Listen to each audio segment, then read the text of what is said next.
আসসালামু আলাইকুম।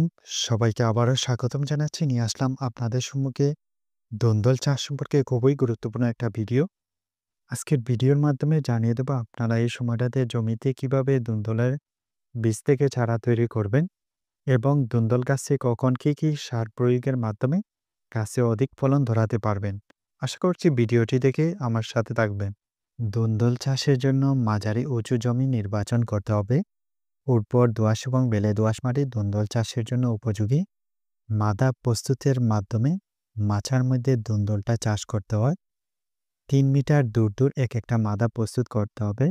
এক একটা মাদার মধ্যে ৫ থেকে ১০ কেজি পরিমাণে গোবর সার, এর পাশাপাশি ১০০ গ্রাম টিএসপি ও ৫০ থেকে ৬০ গ্রাম এমওপি সার প্রয়োগ করব।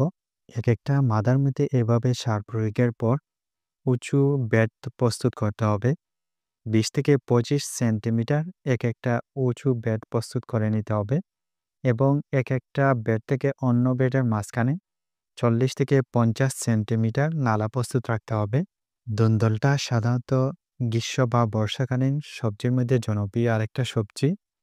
ফেব্রুয়ারি থেকে সেপ্টেম্বর মাস পর্যন্ত যেকোনো সময় আমরা বীজ বুনে দিতে পারি। শুরুতেই বাজার থেকে হাইব্রিড জাতের উন্নত জাতের বীজ কিনে আনতে হবে। যেকোনো একটা পাত্রের মধ্যে ২৪ ঘন্টা বীজগুলা ভিজিয়ে রাখবেন। ২৪ ঘন্টা বীজগুলা ভিজিয়ে রাখার পর পাত্রটি থেকে আলাদা করে সুতি একটা কাপড়ের মধ্যে সব কয়টা বীজ নিয়ে নেবেন। তারপর এভাবে ৪ থেকে ৫টা ভাঁজ দিয়ে ঢাকনাযুক্ত যেকোনো পাত্রের মধ্যে ১ থেকে ২ দিন রেখে রাখুন। তখনই দেখতে পারবেন সব কয়টা বীজের মধ্যে শিকড় গজিয়ে যাবে। আর এই অবস্থায় যদি আমরা মাদার মধ্যে বীজগুলা বুনে দেই, তাহলে ৪ দিনের মধ্যে চারা গাছ গজিয়ে নিতে পারবো। এক একটা মাদার মধ্যে বীজ বপনের আগের দিন আমরা মাদার মাটিটা এভাবে ভিজিয়ে নেব। এতে করে মাটিটা ভেজা থাকবে এবং চারাগাছ খুব দ্রুত গজিয়ে যাবে। তো মাটিটা অবশ্যই জোরজোড়া করে নেবেন। এক একটা মাদার মধ্যে ৩ থেকে ৪টা বীজ বুনে দিতে হবে। ১ থেকে ১.৫ ইঞ্চি গভীরে এক একটা বীজ বুনে দেবেন। আমাদের দেশে সাধারণত ২ ধরনের দোন্দল পাওয়া যায়। একটি হলো সাধারণত যেটা আমরা খাই, এর শ্বাস তিতা নয় বরং খেতে অনেক সুস্বাদু এবং নরম। অন্যটি হচ্ছে বন্য দোন্দল, যা খেতে অনেক তিতে। এগুলো সাবান মাখার খোসা হিসাবে তৈরি করা যায়। এক একটা মাদার মধ্যে ৩ থেকে ৪টা বীজ বুনে দেবেন। বাজারে বিভিন্ন কোম্পানির বিভিন্ন জাতের এই দোন্দলের বীজ কিনতে পেয়ে যাবেন। তার মধ্যে যেমন কর্ণফুলী, পটিয়ান, আরতি, রূপসী, আনন্দ, সূচনা, প্রিয়তমা, সুবন, মমতা, ফোরলান ১০, লায়লা, অনামিকা উল্লেখযোগ্য এইসব জাতের মধ্যে যেকোনো একটা জাত বেছে নেবেন। চারা ওঠার পরপর ১ দিন পর আপনারা গোড়ার দিকে মাটিটা ভিজিয়ে দেবেন। বৃষ্টি অথবা লাগাতার সেচ দেওয়ার ফলে আপনার চারা গাছের গোড়ার দিকে মাটিগুলা এভাবে চটা বাঁধবে। তো যখনই এই সমস্যাটা আপনার চারা গাছের গোড়ার মধ্যে দেখা দেবে, তখন গোড়ার দিকে মাটিগুলা এভাবে নখ বা আপনারা যেকোনো নিড়ানি দিয়ে এভাবে খুঁড়ে দেবেন। চারা গাছের বয়স যখন ২২ থেকে ২৫ দিন বয়স হবে, তখন আপনারা চারা গাছের মধ্যে বিভিন্ন ধরনের রাসায়নিক সার প্রয়োগ করতে হবে। কারণ রাসায়নিক সার প্রয়োগের মাধ্যমে আপনার চারা গাছগুলা খুব দ্রুত বাউনিতে উঠে যাবে এবং অধিক পরিমাণে এক একটা চারা গাছে ফলন ধরবে। তো সারটা আমরা কিভাবে প্রয়োগ করব? চারা গাছের মূল অংশটি থেকে ৬ থেকে ৮ ইঞ্চি দূরত্ব রেখে ২ থেকে ৩ ইঞ্চি গভীর এভাবে চারদিকে রিং প্রস্তুত করে নেব।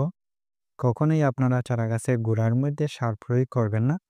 শুরুতে যে সারটা প্রয়োগ করছি সেটা হচ্ছে টিএসপি।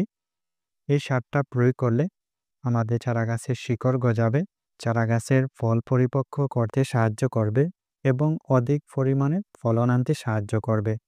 এক একটা মাদার জন্য আপনারা এই সারের পরিমাণ ৮০ থেকে ১০০ গ্রাম প্রয়োগ করবেন। তারপরে যে সারটা প্রয়োগ করছি এমওপি সার, এই সারের পরিমাণ আপনারা এক একটা মাদার ক্ষেত্রে ৬০ থেকে ৭০ গ্রাম এভাবে রিংয়ের মধ্যে ছিটিয়ে দেবেন। এই সারটা চারা গাছের সব ধরনের পোকার আক্রমণ থেকে রক্ষা করবে। তারপরে যে সারটা প্রয়োগ করছি নাইট্রোজেন সংবলিত ইউরিয়া সার, এটা চারা গাছকে খুব দ্রুত বৃদ্ধি করাবে, চারা গাছের অনেক ডালপালা বের করতে সাহায্য করবে এবং ফুল ফল আনতে খুব দ্রুত সাহায্য করবে। এক একটা মাদার ক্ষেত্রে ইউরিয়া সারের পরিমাণ ৫০ থেকে ৬০ গ্রাম প্রয়োগ করবেন। সার প্রয়োগের পরপর অবশ্যই পাশে যে মাটিটা রয়েছে সেটা দিয়ে রিংটা ভরাট করে দিতে হবে এবং তার পরপরই আমাদের চারা গাছের মধ্যে সেচ প্রয়োগ করতে হবে।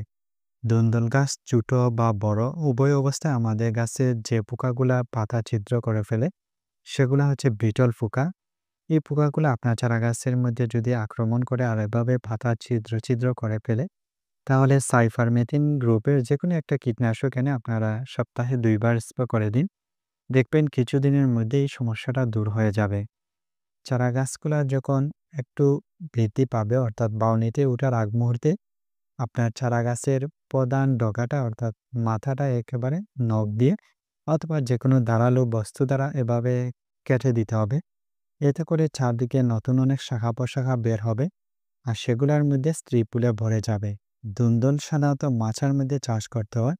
ধুন্দলের চারা গাছগুলা যখন ২ থেকে ২.৫ ফিট উঁচু হবে তখন ৩ থেকে ৩.৫ ফিট উঁচুতে আপনারা শক্ত মাচা তৈরি করে দেবেন। কারণ মাচার মধ্যে ধুন্দলের অধিক পরিমাণে ফলন হয়ে থাকে। ধুন্দল গাছের অন্যতম আরেকটা সমস্যা হচ্ছে মাছি পোকার আক্রমণ। স্ত্রী মাছি পোকা কর্তৃক আক্রমণের কারণে আমাদের ধুন্দলের মধ্যে কচি ফলের মধ্যে ডিম পাড়ে আর ডিম থেকে কীটা বের হয় আস্তে আস্তে ফলগুলা পচে যায়।